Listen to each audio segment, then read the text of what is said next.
السلام عليكم. النهارده معانا ملخص لفيلم رايق جدا في كل حاجة انت بتحبها: اكشن وكوميديا ورومانسية في نفس الوقت. فيلم خلي بالك من نفسك.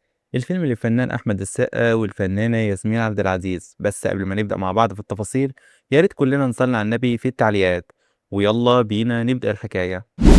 الفيلم بيبدأ مع بحر وزريتا، دول بقى تجار سلاح كانوا شغالين صبيان عند تاجر كبير، بس التاجر دوت مات. مين بقى مسك مكانه؟ بنته فريدة الشندويلي. فريدة دلوقتي هي كبيرة السوق، وطبعا الكلام دوت مش عاجب ولا بحر ولا زريتا، ونفسهم يخلصوا عليها وياخدوا مكانها. بس فجأة وهم قاعدين بتخش عليهم فريدة بنفسها، وكله وشه بيقلب ألوان. فريدة بتعمل معاهم الصح وبتمسي عليهم وبتسيبهم وبتمشي. على الناحية التانية بنشوف علاء البردويلي، ده مذيع راديو غلبان، عنده برنامج اسمه أنا لوحدي، بيجي من الساعة 4 ل 5 الفجر.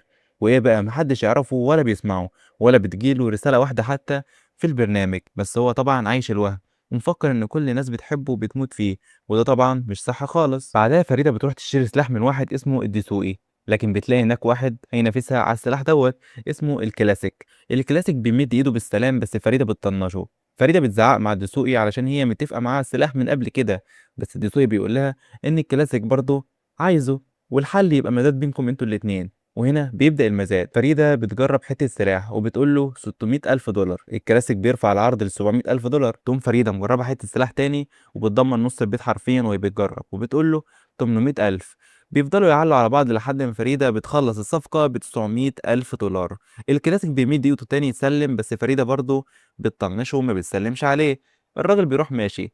بعدها بنرجع لعلاء. علاء دوت مقضيها على ابلكيشن تعارف، وكل شويه بيقابل واحده ومش لاقي ايه اللي شبهه، ودايما بيختم المقابله بكلمه معروفه: خلي بالك من نفسك. وفي يوم بتجيله رساله من بنت مجهوله الاسم، وبيفرح جدا وبيروح يقابلها في مطعم. في نفس الوقت دوت فريده رايحه نفس المطعم، بس فريده رايحه تقابل تاجر اسمه النمس، تاجر سلاح محدش شاف شكله قبل كده. يعني الاتنين تقريبا زي بعض. علاء رايح يقابل واحده مش عارف شكلها، وفريده رايحه تقابل واحد مش عارفه شكله.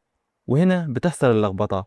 لما بيروح على المطعم علاء بيفتكر فريدة هي البنت، وفريدة بتفتكر علاء هو النمس. السلك لمس بالغلط، وهو بيتكلم عن الجواز وهي بتتكلم عن السلاح، وكل واحد فاهم بطريقته، لحد ما فريدة بتفهم ان هو جاي يتجوزها. وبتفضل تضحك، بس الغريبة ان علاء بيعجب بيها، ودي أول مرة يحس بحاجة ناحية حد من اللي هو كان بيقابلهم. ومن هنا بدأت قصة حب رومانسية بين الاتنين، خروجات وانبساط وسهرات بين الاتنين، والاتنين بدأوا يتعلقوا ببعض. وفريدة بتقرر تجرب الحب وحلاوته لأول مرة، وتبعد عن سكة السلاح ولو لفترة صغيرة. علاء بيروح يحكي لأمه رشا عن فريدة، بيوصفها بإن هي بسكوتة تخاف تمسكها أحسن تكسر في إيدك. في نفس الوقت دوت بنشوف البسكوتة اللي هي فريدة بتطحن شوية رجالة بمعنى الكلمة، بسكوتة جدا يعني مفيش كلام. فريدة بتقابل أم علاء وبتمثل دور البنت الكيوت ببراعة، والأم بتحبها جدا. بعدها علاء بيقرر يتقدم لفريدة، وبيرتب المفاجأة في المطعم، ومتفق مع المدير إن هو يجيب الخاتم أول ما يديله إشارة. فريدة بتبقى قاعدة وعلاء كل شوية يقطعها في الكلام، فبتقول له بصوت خشن: بلاش تقاطعني. وبعدين بترجع كيوت تاني. علاء بيعترف لها بحبه وبيقول لها إن هو مستعد يعمل أي حاجة علشانها، وبيقوم يروح الحمام. علاء بيخرج بيلاقي المطعم فاضي. فريدة بتقول له إن الناس مشيت بدري وهو كان عايز يتقدم لها، بس كل ما يبدأ المدير بيجي يقطعه في الكلام. فريدة بتتعصب على المدير وتمشيه، بس علاء بيقلب عليها وبيقرر يخلع من الحوار كله. بره المطعم بقى علاء بيقول لفريدة إن مش هينفع يتقدم لها، وإنها تستاهل حد أحسن منه.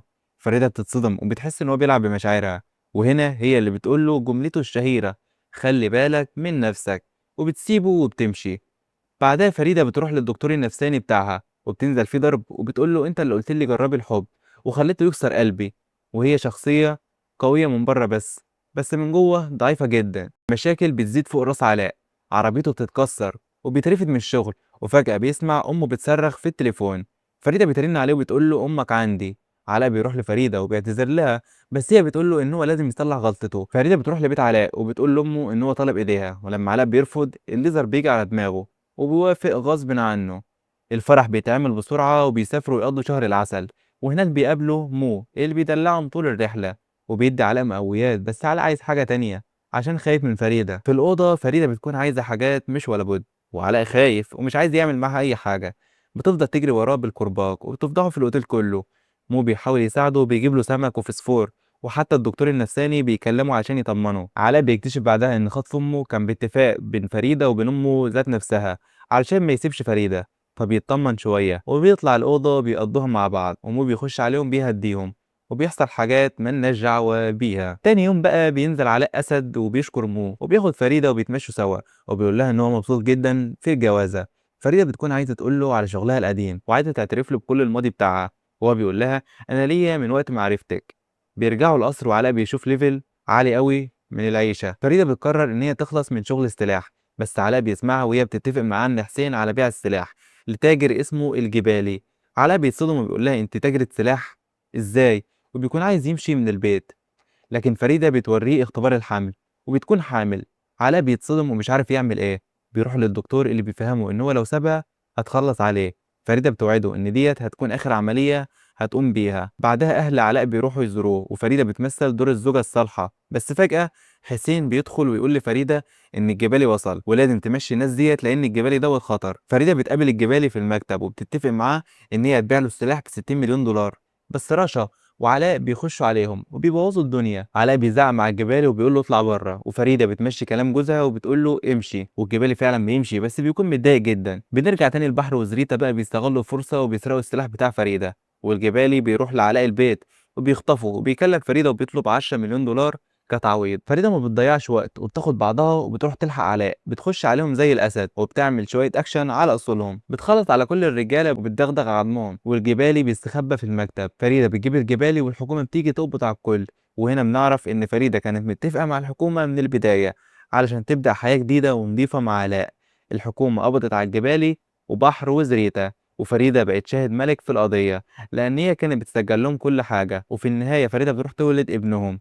وبكده بينتهي الفيلم. وطبعا لو عجبك الفيلم والملخص ما تنساش تعمل اشتراك في القناة وتفعل زرار الجرس علشان يوصلك كل جديد، ويا ريت لايك الفيديو علشان بيشجعني جدا اعمل لكم فيديوهات تانية. اشوفكم في فيديو جديد. سلام.